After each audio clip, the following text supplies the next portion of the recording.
Buenas tardes, hermanos. Damos gracias a nuestro Dios por este tiempo, damos gracias por la iglesia, por poder también edificarnos en el conocimiento de su palabra. Damos gracias porque Él es bondadoso, amoroso y Él es fiel. En la importancia, hermanos, de estudiar la Escritura y con respecto a las cartas que vemos en la Escritura, en cuanto a Gálatas, que es donde estamos estudiando, ya se expuso el primer capítulo en dos clases o en dos predicaciones. Ya estamos llegando al capítulo 2. Y estas cartas, así como toda la palabra de Dios, es útil para la vida del creyente, para la vida de la iglesia.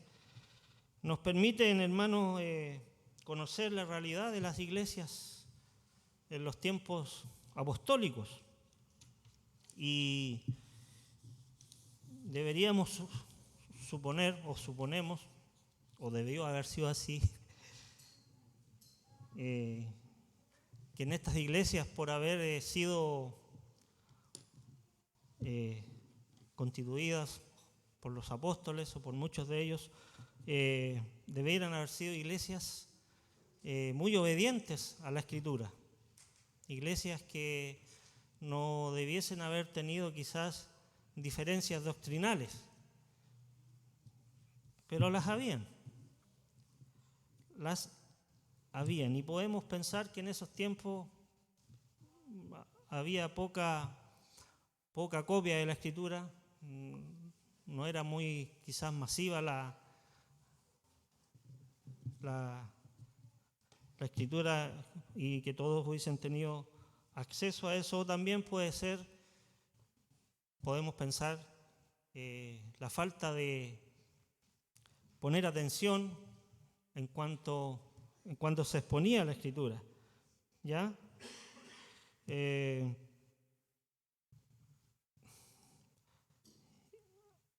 Los hermanos aquí, Pastor Barter ha preguntado en más de alguna oportunidad, hoy día lo hizo Pastor Mati, si nos acordábamos o qué habíamos estado viendo las semanas anteriores. Y el silencio es sepulcral, o sea, no hay una reacción a la pregunta. Y en más de alguna oportunidad se dijo de este púlpito que muchas veces olvidamos lo que tenemos que recordar y recordamos lo que tenemos que olvidar. Así pasa muchas veces, y en ese tiempo no era distinto. Y en cuanto a las diferencias doctrinales, muchas veces se echaban al olvido por lo mismo que acabamos de mencionar. Y hay algunos cristianos eran llevados por diferentes doctrinas, por diferentes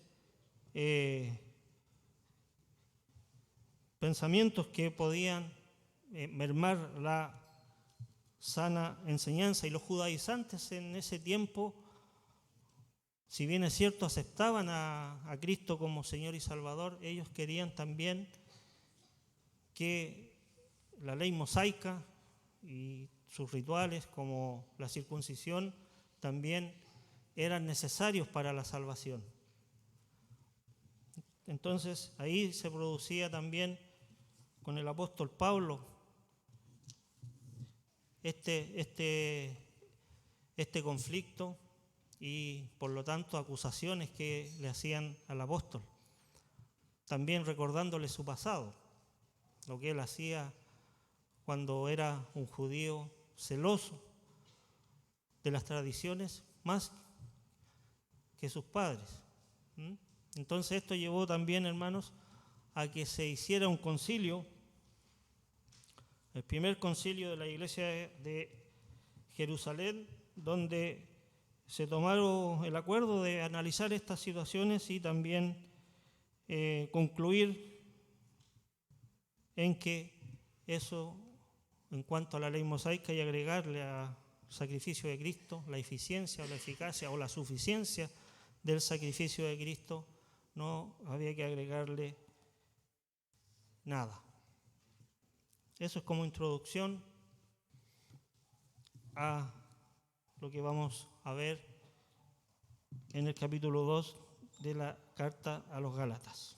Y vamos a orar, vamos a tener un tiempo de ponernos en las manos de nuestro Dios. Padre, te damos gracias en esta mañana por tu amor, mi Dios bendito. Te damos gracias por estar congregados en tu nombre. Y también, Padre, te damos gracias porque tenemos tu palabra y podemos estudiarla con libertad. Nos ponemos en tus manos, mi Dios. Ponemos todos nuestros pensamientos, ponemos nuestro ser, cualquier situación que nos pueda distraer, que sea usted obrando y que sea usted guiándonos, mi Dios. Guíe nuestros pensamientos hacia lo que usted es, hacia lo que dice su palabra, y que también, Padre, la iglesia pueda ser bendecida, edificada. Y en lo personal, Padre, también me pongo en sus manos para que usted quite todo orgullo, todo lo que pueda contradecir lo que usted está diciendo, Padre. Gracias le damos por este tiempo que ya comenzamos. En el nombre de Jesús, amén. Amén.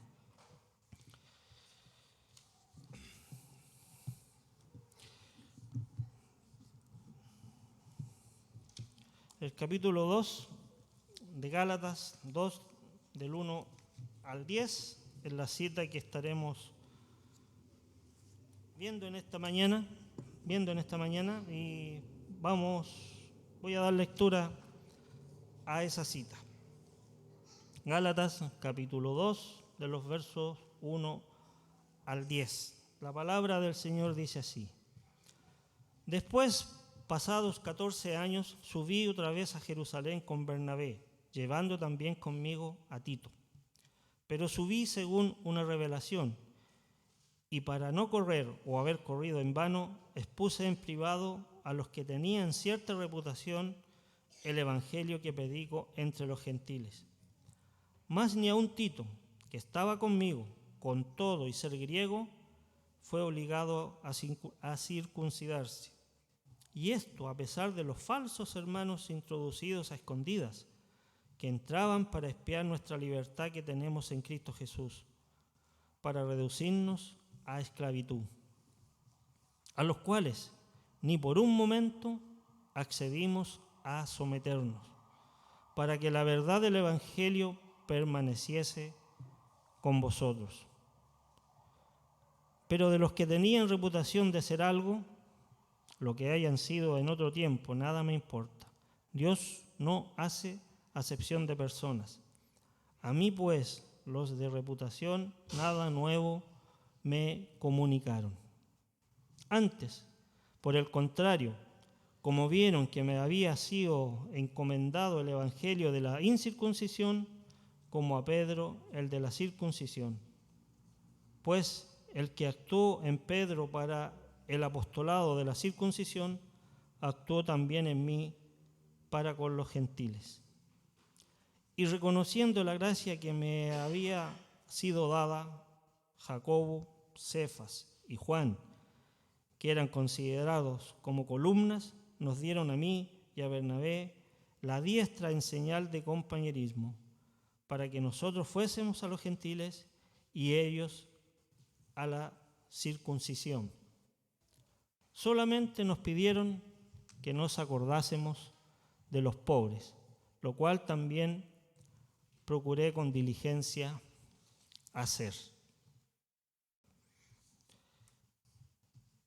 El apóstol Pablo en el capítulo 1 defiende su apostolado diciendo que no era por voluntad de hombre ni por cosa humana, sino que era el Señor mismo quien le había llamado. Y también la iglesia le enrostraba o algunos los judaizantes, los que se oponían, le enrostraban su pasado, ya cuando él salía en estas misiones de detener a los cristianos, también de perseguirlos. Y los versos finales del capítulo 1, perdón, dice que él asolaba la iglesia y perseguía a la iglesia y asolaba la fe que ahora predicaban. Pero también los hermanos que estaban con él alababan a Dios por ese cambio tan grande, ¿ya? Y en el capítulo 2 comienza él relatando de su visita a Jerusalén después de 14 años, dice. Subí otra vez a Jerusalén con Bernabé, llevando también conmigo a Tito. Este periodo, desde su primera visita de Pablo a Jerusalén hasta a la que se refiere ahora, es muy probablemente para el concilio de Jerusalén, donde se relata eso en Hechos 15 del 1 al 22. Si quiere anotarlo, después usted puede profundizar en su casa la enseñanza, ¿ya? Y que había sido convocado para resolver el tema de la salvación de los gentiles. Y Bernabé, él dice que va con Bernabé, que es un compañero de viaje durante su primer viaje misionero, y con Tito, un gentil. Tito era griego, ¿ya? Un hijo espiritual de Pablo. Entonces él también, compañero de ministerio, ¿ya? Y él era una prueba fehaciente de que no era necesario aplicar la ley mosaica o aplicar el judaísmo y sus rituales ya para ser salvo. Y también era una prueba fehaciente de la eficacia del ministerio del apóstol Pablo. El verso 2 dice: pero subí según una revelación, y para no correr o haber corrido en vano, expuse en privado a los que tenían cierta reputación el evangelio que predico entre los gentiles. Esta revelación es Dios hablando, es Dios mismo a través de su Espíritu Santo moviendo la voluntad de Pablo, poniendo este sentir de ir a Jerusalén para hablar con los apóstoles. Está diciendo que su visita fue comisionada por Dios mismo. Y con el propósito también aquí lo menciona también con el propósito de refutar cualquier insinuación de los judaizantes de que ellos lo habían enviado a reportarse con los apóstoles o para que le corrigiesen su doctrina. Fue el propio apóstol Pablo que fue.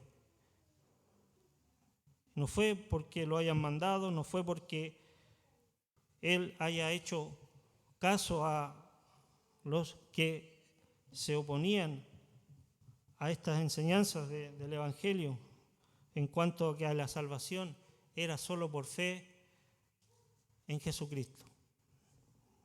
Entonces el apóstol aquí, movido por esta revelación, va a Jerusalén. ¿Ya? Tampoco fue porque los apóstoles lo mandaran a llamar, a dar cuentas o para examinar lo que él estaba enseñando. ¿Ya? Y él les presentó lo que venía presentando hace más o menos 14 años.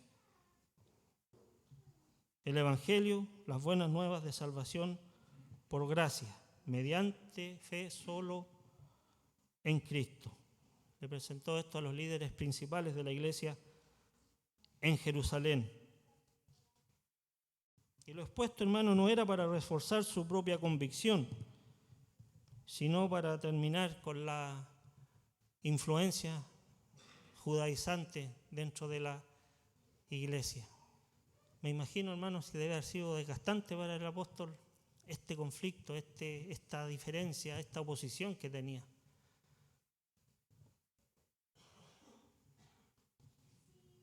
Los que son líderes, bueno, tenemos al pastor aquí, José, los conflictos en el liderazgo dentro de la iglesia afectan, debilitan, también cansan. Aquí era una oposición por algo doctrinal, pero a veces dentro de la iglesia hay conflictos hasta por cosas domésticas.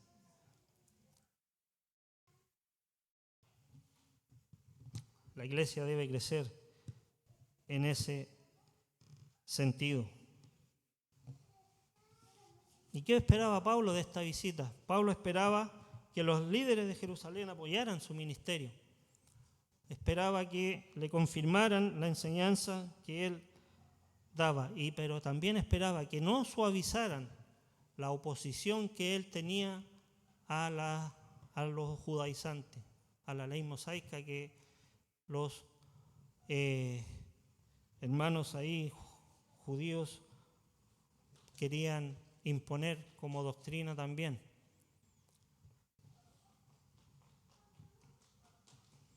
También Pablo dice, no quería que se desperdiciaran sus esfuerzos en el ministerio debido a este conflicto, porque aquí también dice, para no correr o haber corrido en vano. Pablo en otras citas de la Escritura utiliza también este término, ¿verdad? Corramos la carrera que tenemos por delante, despojémonos de todo peso y del pecado que nos asedia y corramos la carrera que tenemos por delante. El apóstol aquí también quería que le consideraran los esfuerzos hechos y que esto no fuera en vano.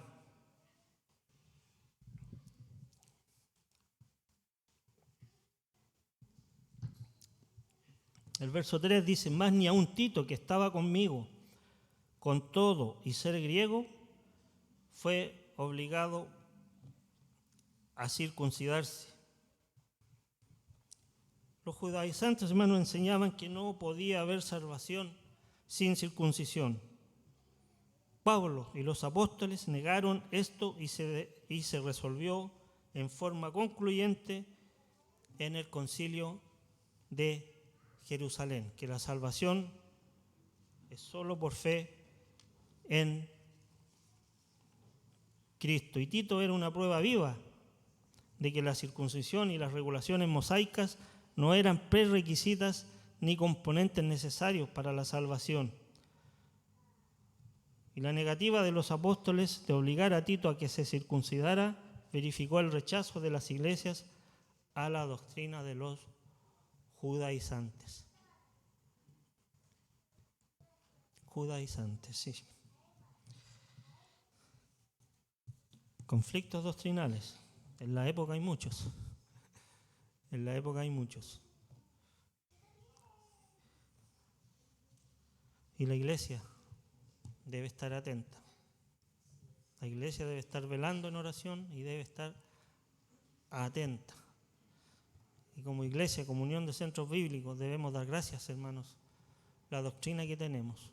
Debemos dar gracias porque también se vela con rigurosidad sobre lo que se enseña.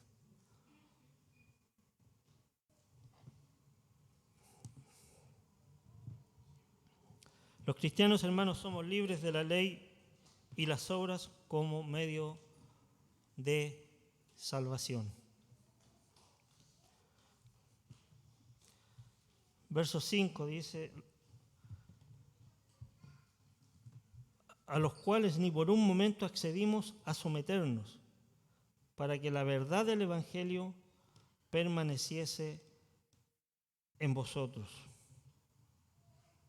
Qué importante esto, hermano. Pablo y Tito nunca cedieron, o por lo menos Pablo y Tito nunca cedieron en su posición de que la salvación solo era por gracia mediante la fe en Cristo.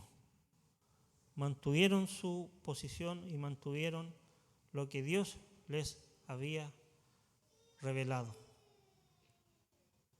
Cuando Dios revela, cuando Dios se manifiesta en la persona, cuando Dios convence al creyente de su verdad, nada ni nadie puede convencerlo de lo contrario, hermano.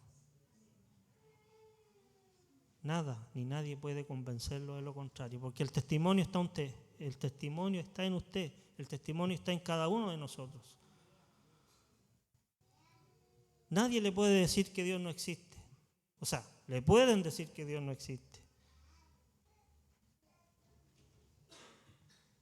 Pero el testimonio está en usted de que Dios existe porque Él reveló su verdad.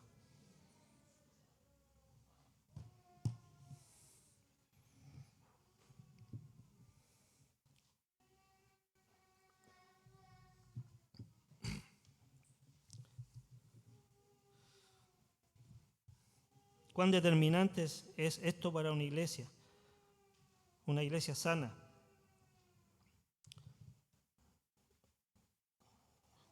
Que los líderes tengan y mantengan la enseñanza doctrinal que la Biblia y que Dios también espera. Y así la iglesia también goza de buena salud.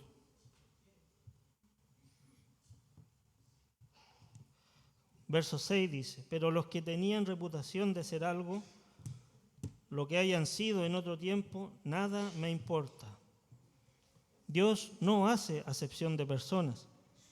A mí, pues, los de reputación, nada nuevo me comunicaron.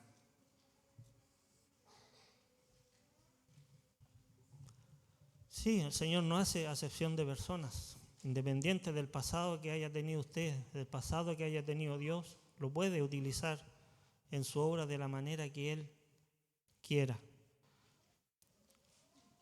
El pasado de Pablo era complicado, ¿verdad? ¿Y cómo lo utilizaba el Señor? ¿Cómo lo apartó desde el vientre de su madre? Dice el mismo Gálatas en el capítulo 1, para el propósito que Dios estimaba. Dios puede salvar a quien a Él se le plazca, hermanos. Aunque también esta frase, Dios no hace acepción de personas, se malutiliza también afuera. Algunos pueden decir, Dios no hace acepción de personas, somos todos hijos de Dios, son todos salvos.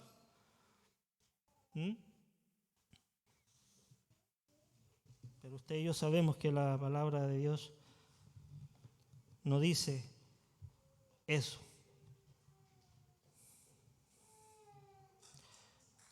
Dice, los de reputación nada nuevo me comunicaron. Ellos estaban en total acuerdo con lo que Pablo estaba enseñando.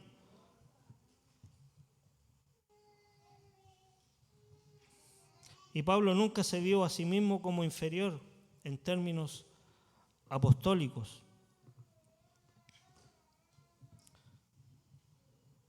El verso 7 dice: antes por el contrario, como vieron que me había sido encomendado el evangelio de la incircuncisión, como a Pedro el de la circuncisión.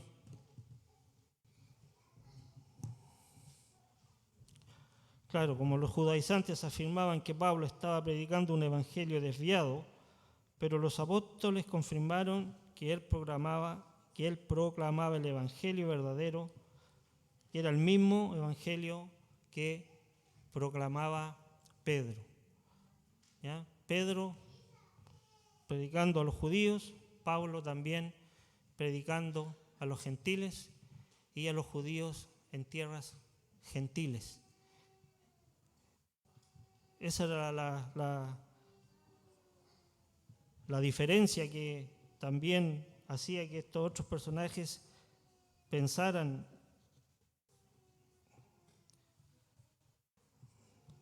y las hacía caer en error también. Pablo predicó el evangelio principalmente a los gentiles, también a los judíos en territorios gentiles, y el ministerio de Pedro estuvo dirigido principalmente a los judíos. El verso 8 dice, pues el que actuó en Pedro para el apostolado de la circuncisión, actuó también en mí para con los gentiles.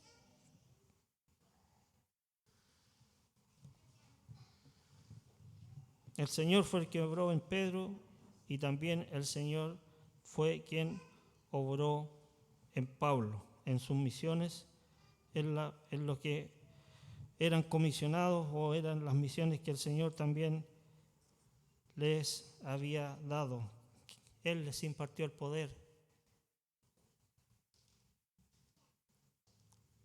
Cuando Dios pide, da las herramientas. Cuando Dios pide que hagamos algo, Él capacita.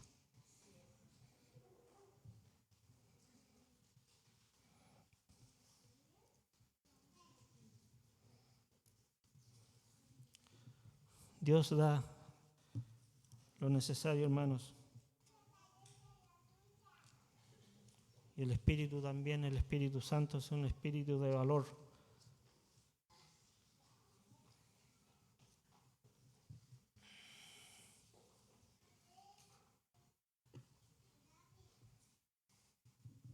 Y volvemos a decir ahí que lo que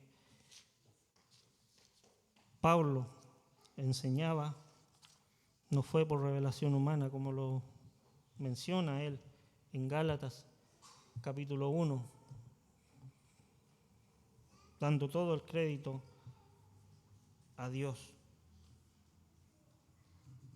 dando todo el crédito a lo revelado por el Señor. Y también ahí empezamos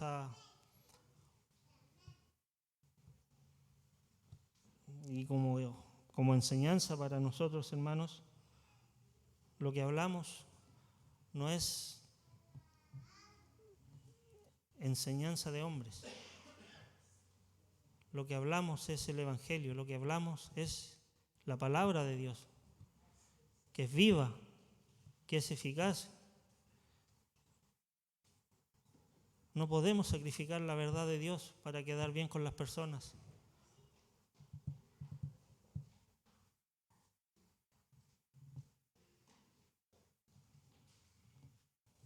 Como se dice, la verdad de Dios te muestra, no quiero equivocarme, que la verdad de Dios te muestra la realidad que puede ser dolorosa. Pero después, al conocer esa verdad dolorosa, Dios también da el consuelo y da lo que es la salvación, da todo lo que Él ofrece. En cambio, el diablo muestra lo contrario, es todo al revés. Quizás no fue muy claro lo que dije, pero ustedes me entienden. Muy bien, hermanos.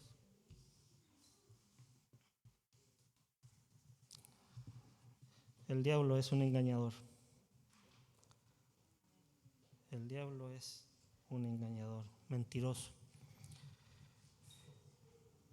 Así como las propagandas de alcohol muestran a las personas alegres, divirtiéndose, muestran a las personas compartiendo, riéndose con todo ahí, pero no muestran después a las personas que chocaron conduciendo ebrias, no muestran las consecuencias del descontrol de todo eso.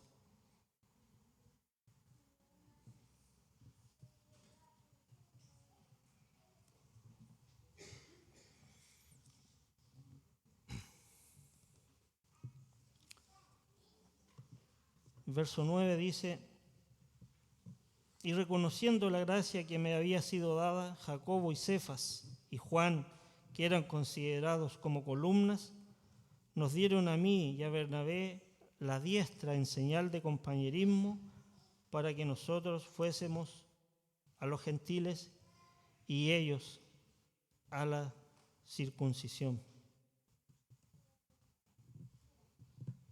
Estos apóstoles eran considerados columnas de la iglesia de Jerusalén y ellos vieron que lo que el apóstol estaba enseñando era lo correcto. Dice aquí, reconociendo la gracia que me había sido dada, ellos lo apoyaron y ellos le dieron, estrecharon su mano ahí. Y esto era una señal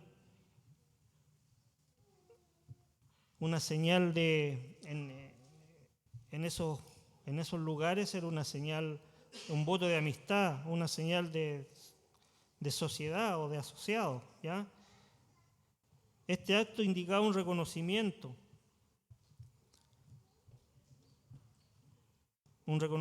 de Pablo por parte de los apóstoles como un maestro del Evangelio verdadero y compañero en el ministerio. La gracia de Dios era responsable por la predicación poderosa del Evangelio y la edificación de la iglesia por medio de los esfuerzos de Pablo. Pedro y Juan, dos de los acompañantes más cercanos de Cristo y que se convirtieron en apóstoles principales de la iglesia de Jerusalén, eran columnas, y esto enfatiza la función de estos apóstoles en el establecimiento y sostenimiento de la iglesia.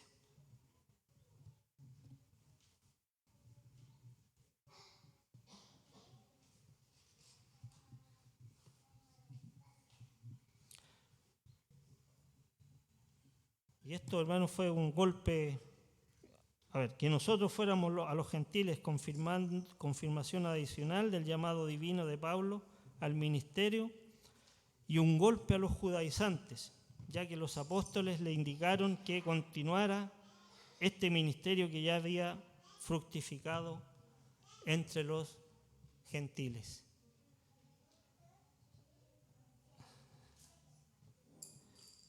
Cuán necesario es dejar las cosas claras. ¿Cómo ayuda eso a la convivencia? ¿Cómo ayuda eso a esclarecer las cosas? Y aquí salió fortalecida la iglesia y Pablo pudo seguir, aunque igual hubiese seguido su ministerio.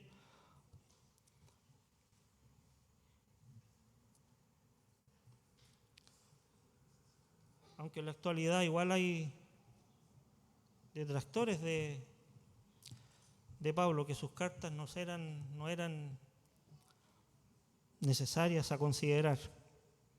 No profundicé ahí en ese detalle, pero todavía hay, así como de toda la Escritura, hermanos.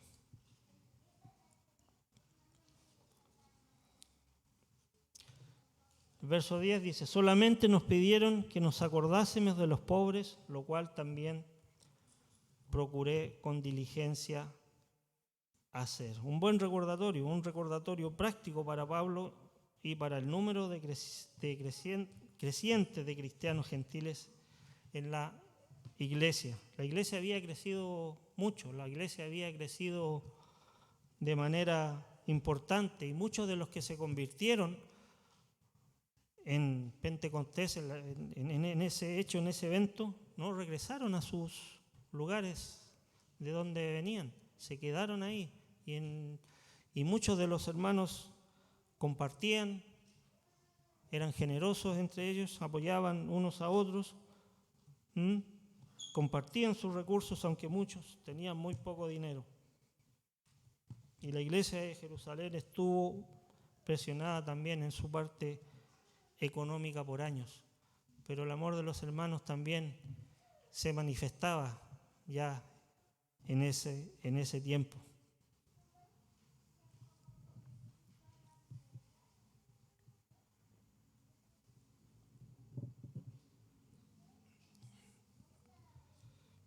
Para ir finalizando, mis hermanos, mencionar dos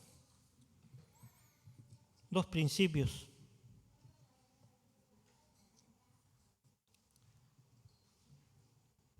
La verdad del Evangelio es una e inalterable.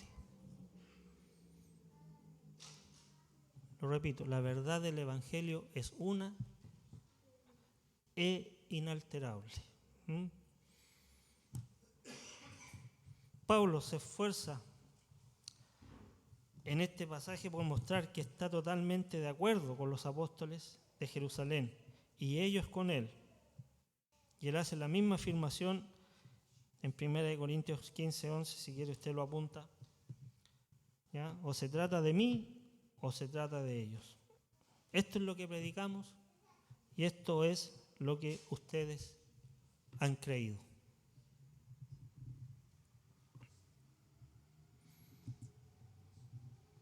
Hay un solo evangelio del Nuevo Testamento, solo un cristianismo, no hay varias alternativas legítimas. Y sigue siendo así hoy en día. Si hay un solo evangelio en el Nuevo Testamento, hay un solo evangelio para la iglesia. El evangelio no ha cambiado a lo largo de los diferentes siglos.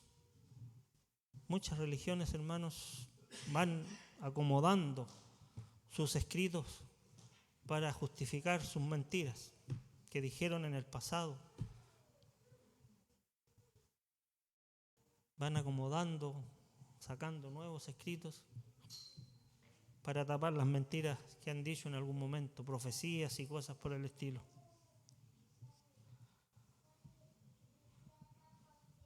La verdad del Evangelio debe ser sostenida. Así como Pablo estaba decidido a resistir a los judaizantes y por una cuestión de principios, cuando la verdad del Evangelio estaba en juego, se mantenía firme e inamovible.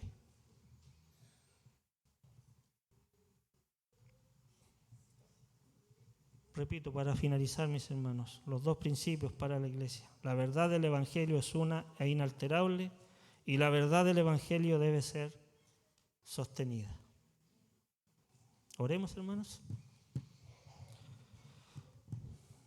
Padre, te damos gracias una vez más en esta mañana, mi Dios, en esta tarde ya, por tu palabra. Te damos gracias por las verdades que vemos en ella, mi Dios. Te damos gracias por el valor y el ejemplo de hombres también que mantuvieron esa verdad y se opusieron, mi Dios, a falsas enseñanzas. Padre, oramos para que su Santo Espíritu siga obrando en su iglesia, sosteniendo su iglesia y mostrándole claramente su verdad. Gracias, Padre, le damos por este tiempo. En el nombre de Jesús, amén y amén.